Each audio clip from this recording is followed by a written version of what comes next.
Olivier Jacob, on a vu qu'un manager devait fixer des objectifs, devait faire des feedbacks, etc. Mais il doit aussi savoir encourager les progrès. Oui, très important. Finalement, réussir, ça implique quoi? Ça implique déjà d'avoir confiance.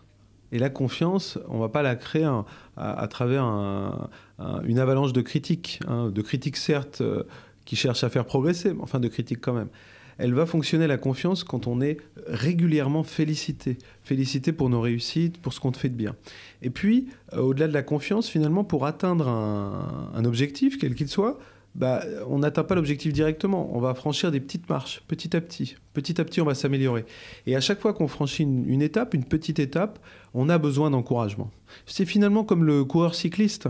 Est-ce qu'il a besoin d'être félicité à l'arrivée, ou est-ce qu'au contraire, il a besoin, en montant l'Alpe d'Huez, d'être encouragé par le public pour finalement monter et faire le plus d'efforts possible et être transcendé dans l'effort? On voit bien qu'il a besoin d'être encouragé. Et puis, n'oublions pas, on est dans une culture, la culture française, qui est plutôt critique, qui est pas très positive par rapport à d'autres cultures. Du coup, ça a des avantages. On a bien sûr des personnes qui vont être peut-être plus créatives, qui vont voir les problèmes peut-être un peu plus tôt que d'autres. Mais alors l'inconvénient, c'est des collaborateurs qui finalement qui se sentent moins valorisés, qui se sentent moins reconnus dans leur effort. Et c'est quand même le facteur numéro 1 de départ d'un collaborateur, c'est le fait qu'il se sente pas reconnu par son management direct. Donc, encourager les progrès, c'est vraiment très, très important.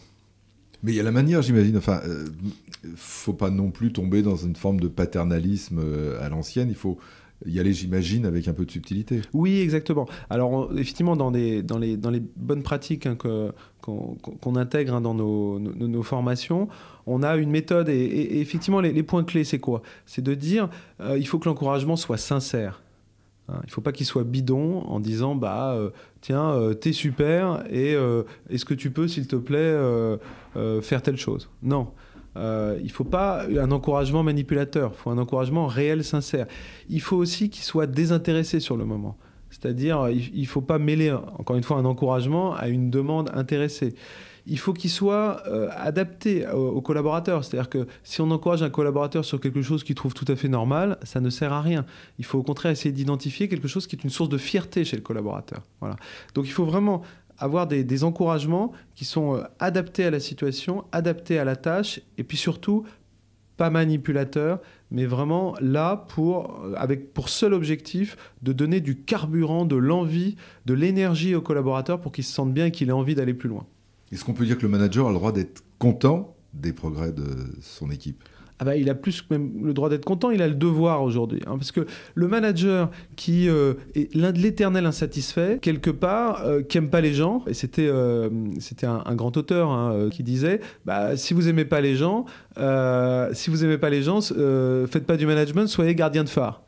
Oui, effectivement, il faut au contraire être content de la relation, être content des progrès de ses collaborateurs et leur dire.